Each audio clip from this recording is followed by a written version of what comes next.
নমস্কাৰ শ্ৰদ্ধাৰ চাবিদসকল বিদ্যালয় শিক্ষাৰ সৈতে সম্পৰ্ক থকা আপোনালোকৰ অসমীয়া ইউটিউব চেনেল ইনফৰ্ম হাবৰ আন এটি ভিডিঅ'লৈ স্বাগতম জনাইছোঁ। আশা কৰিছোঁ আপোনালোক ভালে আছে। চাবিদসকল ইতিমধ্যে আপোনালোকে সকলোৱে জানিবলৈ সক্ষম হৈছে যে NPSৰ ঠাইত OPS বাহাল ৰাখিবলৈ নিৰ্দেশনা প্ৰদান কৰিছে আৰু যদি এজন চৰকাৰী কৰ্মচাৰীয়ে NPSৰ ঠাইত OPS পাবলৈ সক্ষম হয় তেতিয়াহ'লে নিশ্চয়কৈ তেওঁ বহুখিনি লাভান্বিত হ'ব। আৰু আজিৰ এই আলোচ্য শিতানৰ জৰিয়তে OPSত এজন কৰ্মচাৰীয়ে কি সুবিধা পাবলৈ সক্ষম হয় আৰু তাৰ বিপৰীতে এই OPS NPSৰ ঠাইত কেনেকৈ ব্যতিক্ৰম সেই সকলোখিনি কথা অৱগত কৰাবলৈ চেষ্টা কৰিম। অনুৰোধ কৰিম ভিডিঅ'টিৰ সম্পূৰ্ণখিনি অংশ চাব আৰু যদি ভাল পায় যদি সম্ভৱ হয় আগলৈ শ্বেয়াৰ কৰিব।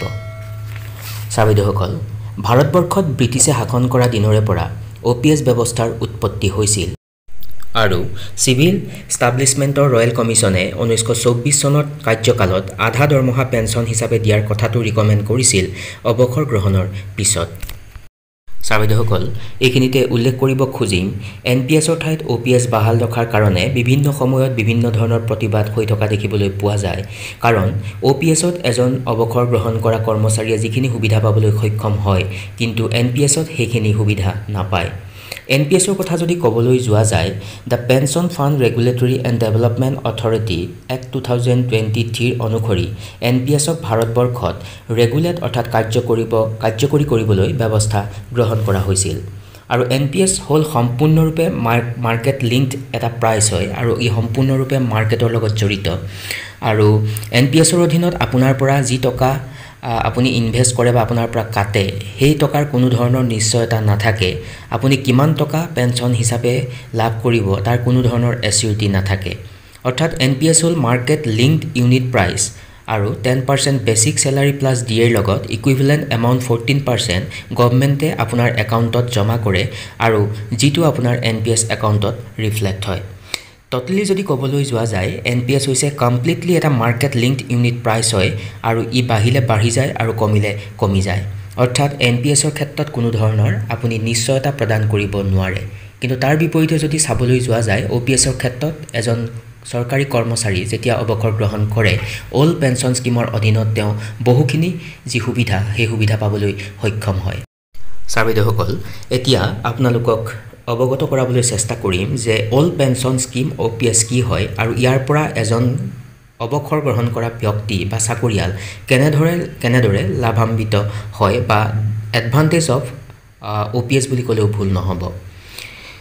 অল্ড পেঞ্চন স্কিম এই আঁচনিৰ অধীনত এজন চৰকাৰী কৰ্মচাৰী শেষৰ 10 মাহৰ গড় হিচাপত 50% পে' কৰে। এই OPSত এমপ্লয়ীজনে কোনো ধৰণৰ আপোনাৰ কণ্ট্ৰিবিউট কৰিব লগা নহয়। তাৰ বিপৰীতে ভাৰত চৰকাৰৰ একত্ৰিত পুঁজিৰ পৰা আৰ্থিক সাহায্য প্ৰদান কৰে। OPS হ'ল চৰকাৰৰ অনুমোদিত এটা ৰিটায়াৰমেণ্ট স্কিম আৰু চৰকাৰী কৰ্মচাৰীসকলে OPSৰ অধীনত এই যি পেঞ্চন সেই পেঞ্চন লাভ কৰে। যিসকল চৰকাৰী কৰ্মচাৰীয়ে চাকৰিৰ কাৰ্যকাল 10 বছৰ সম্পূৰ্ণ কৰে তেওঁলোকৰ বাবে OPS হ'ল এটা গাৰেণ্টেড পেঞ্চন স্কিম আৰু এই OPSত তেওঁৰ যি লাষ্ট ড্ৰ'ন বেচিক চেলাৰী আৰু তেওঁ চাকৰি কৰা বছৰৰ ওপৰত নিৰ্ভৰ কৰে। OPSৰ অধীনত এজন চৰকাৰী কৰ্মচাৰীক তেওঁ অৱসৰৰ পিছত পেঞ্চনৰ টকা প্ৰদান কৰা হয় আৰু অৱসৰৰ পিছত এজন চৰকাৰী কৰ্মচাৰীয়ে পেঞ্চন লাভ কৰে। চাবিদসকল এজন OPS কৰ্মচাৰীয়ে ডিয়াৰনেছ এলাউন্সৰ ৰিভিজন বছৰি 2 বাৰ লাভ কৰিবলৈ সক্ষম হয়। লাষ্ট ড্ৰ'ন চেলাৰী প্লাছ ডিএৰ ওপৰত নিৰ্ভৰ কৰি এজন কৰ্মচাৰীয়ে পেঞ্চন পায় আৰু লগে লগে তেওঁলোকৰ যি পেঞ্চন বৃদ্ধি পায় যেতিয়া বছৰত 2 বাৰ ডিএ বৃদ্ধি হয়।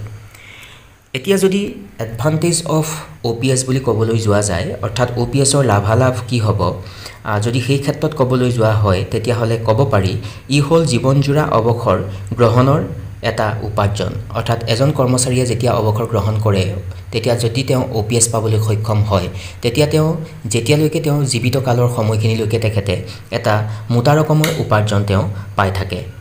এটা নিৰ্দিষ্ট ফৰ্মুলা অনুসৰি চৰকাৰী কৰ্মচাৰীসকলে OPSৰ অধীনত পেঞ্চন পায়।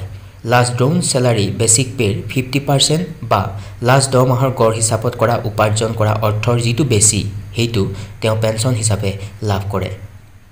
OPSৰ অধীনত পেঞ্চন লাভ কৰা কৰ্মচাৰী এজনৰ বছৰত 2 বাৰ ডিএ ৰিভিজন হয় আৰু সেইকাৰণে টকাৰ পৰিমাণ বাঢ়ি যায় আৰু OPSৰ অধীনত লাভ কৰা পেঞ্চনাৰসকলে এটা গ্যাৰান্টেড এমাউণ্ট লাভ কৰে লগতে পে কমিশনৰ অধীনত হোৱা যিবিলাক সুবিধা সেই সুবিধাবিলাক লাভ কৰিবলৈ সক্ষম হয় ছাৰ বাইদেউসকল মুঠৰ ওপৰত যদি NPSৰ ঠাইত OPS বাহাল ৰাখিবলৈ ইতিমধ্যে নিৰ্দেশনা আহিছে যদি এজন চৰকাৰী কৰ্মচাৰীয়ে OPS পাবলৈ সক্ষম হয় তেতিয়া নিশ্চয়কৈ তেওঁ আৰ্থিকভাৱে সুচল হৈ পৰিব কাৰণ NPSক যদি কম্পাৰিজন দেখুৱা হয় NPS আৰু OPSৰ মাজত নিশ্চয়কৈ OPSৰ যি সুবিধা সেই সুবিধা বহু বেছি গতিকে যিসকল আমাৰ শ্ৰদ্ধাৰ শিক্ষাগুৰুসকলে NPSৰ পৰা OPSলৈ আহিব তেওঁলোক নিশ্চয়কৈ অনাগত দিনত লাভান্বিত হ'ব সেই কথাটোক অস্বীকাৰ কৰিব নোৱাৰি গতিকে বিষয়টো অতি গুৰুত্বপূৰ্ণ আৰু সেই উদ্দেশ্য আগত ৰাখি উপস্থাপন কৰিবলৈ চেষ্টা কৰিলো আৰু আশা কৰিছো আজিৰ এই আলোচ্য শিতানে আপোনালোকক উপকৃত কৰিব বিদ্যালয় শিক্ষাৰ সৈতে সম্পৰ্ক থকা আন এটি বিষয়বস্তু লৈ মই পুনৰবাৰ আপোনালোকৰ কাষলৈকে আহিম চাই থাকিব ইনফৰ্ম হাব সকলো ভালে থাকক নমস্কাৰ টেক কেয়াৰ